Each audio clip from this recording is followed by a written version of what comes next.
So let's say you're in school or among friends and you're having a nice discussion and you make an argument and then someone misrepresents your argument and attacks it. What do you do? This video is mostly about how to handle this sort of thing in friendly confines.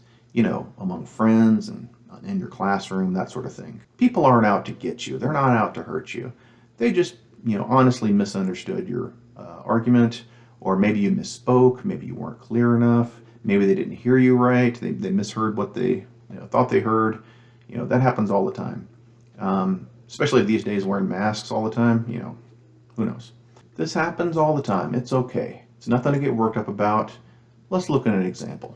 Well, I think we should get rid of chocolate milk in school because it's high in sugar. Well, my pediatrician recommends I have at least 2 servings of milk each day, and if we cut out milk from school lunches, it'll be difficult for me to get my milk in for the day. Plus, I like milk. It does a body good. Now, did you say you wanted to get rid of milk, or just chocolate milk? I said chocolate milk. Exactly. But the goal of this kind of conversation isn't to be mean or humiliate the other side like in a debate.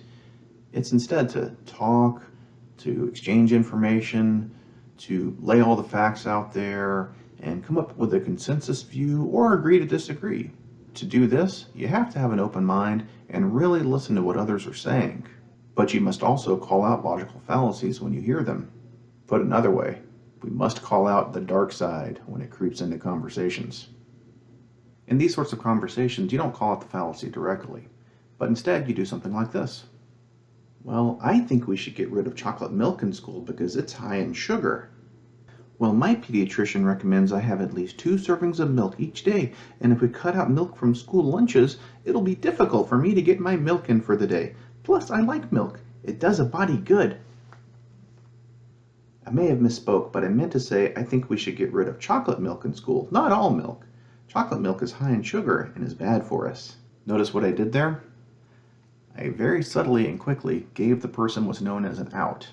That's a way for them to save face. It's a way for them to cling on to something that makes them understand why they misunderstood the argument, that doesn't make them look bad. In that case, I say I misspoke. I wasn't clear, and then I restated the argument. That's how you handle a straw man attack. Say, maybe I misspoke, and then you repeat the argument. One thing you should never do, though, is, I said chocolate milk. Don't do that. You're basically calling them stupid. And if you call someone stupid, they're much less likely to come around to your argument. So instead, just give them an out. Say you misspoke. Besides, you may have actually misspoke. It happens. Then quickly jump from the out to restating the argument. Clearly, politely restate the argument. By doing this, 1, the person who misunderstood it can understand it. Secondly, everyone else hears it twice. And when they hear it twice, they also understand it more, and it kind of becomes the prevailing argument in the group. If you restate something, people remember it. Let me repeat that. If you restate something, people remember it. But what if this classmate intentionally misrepresents your argument? There's a technical term for these people. They're called jerks.